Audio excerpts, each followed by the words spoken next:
ಈ ಹೊತ್ತಿನ ಬಿಗ್ ಸುದ್ದಿ ಅದು ಸಿಎಂ ವಿರುದ್ಧ ಪ್ರಾಸಿಕ್ಯೂಷನ್ಗೆ ರಾಜ್ಯಪಾಲರು ಈಗ ಅನುಮತಿಯನ್ನು ಕೊಟ್ಟಿದ್ದಾರೆ.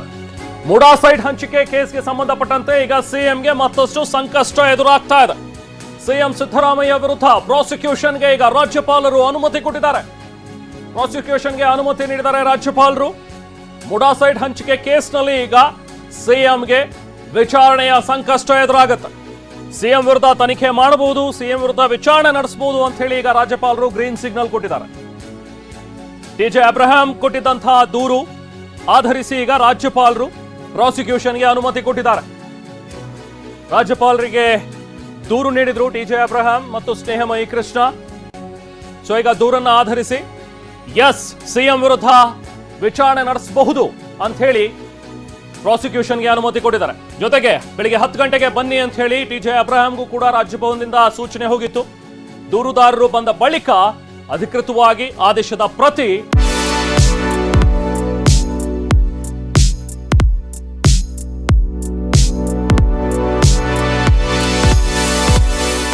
ರವಾನೆ ಆಗತ್ತೆ ಮುಖ್ಯ ಕಾರ್ಯದರ್ಶಿಗಳಿಗೆ. ಮತ್ತಷ್ಟು ದಾಖಲೆಗಳೊಂದಿಗೆ ಈಗ ಟಿಜೆ ಅಬ್ರಹಾಂ ಬರ್ತಾ ಇದ್ದಾರೆ ರಾಜಭವನಕ್ಕೆ. ಟಿಜೆ ಅಬ್ರಹಾಂಗೆ ರಾಜ್ಯಪಾಲರ ಕಚೇರಿಯಿಂದ ಸೂಚನೆ ಹೋಗಿದೆ.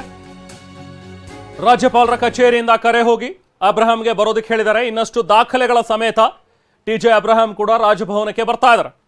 ಅದಾದ ನಂತರ ಅಧಿಕೃತವಾದ ಪ್ರತಿ ಮುಖ್ಯ ಕಾರ್ಯದರ್ಶಿಗಳಿಗೆ ರವಾನೆ ಆಗುತ್ತೆ. ಒಟ್ಟಿನಲ್ಲಿ ಸಿಎಂ ಸಿದ್ದರಾಮಯ್ಯಗೆ ಈಗ ಸಂಕಷ್ಟ ಎದುರಾಗ್ತಾ ಇದೆ.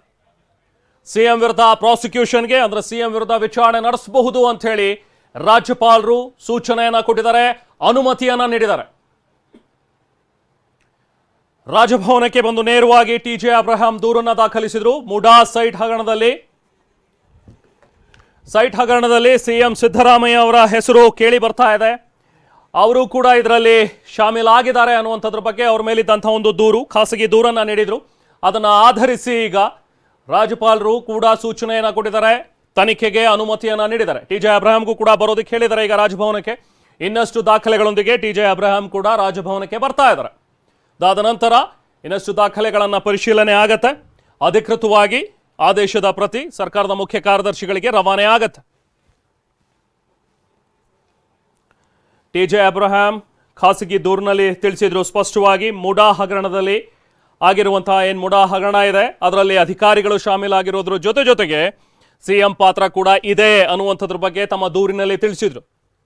ಸೊ ಇದನ್ನು ಆಧರಿಸಿ ರಾಜ್ಯಪಾಲರು ಕೂಡ ಶೋಕಾಸ್ ನೋಟಿಸ್ ಅನ್ನ ಸಿಎಂಗೆ ಜಾರಿ ಮಾಡಿದ್ರು. ಇದಕ್ಕೆ ಉತ್ತರವನ್ನ ಕೊಡಿ ಅಂತ ಹೇಳಿ ಕೇಳಿದ್ರು.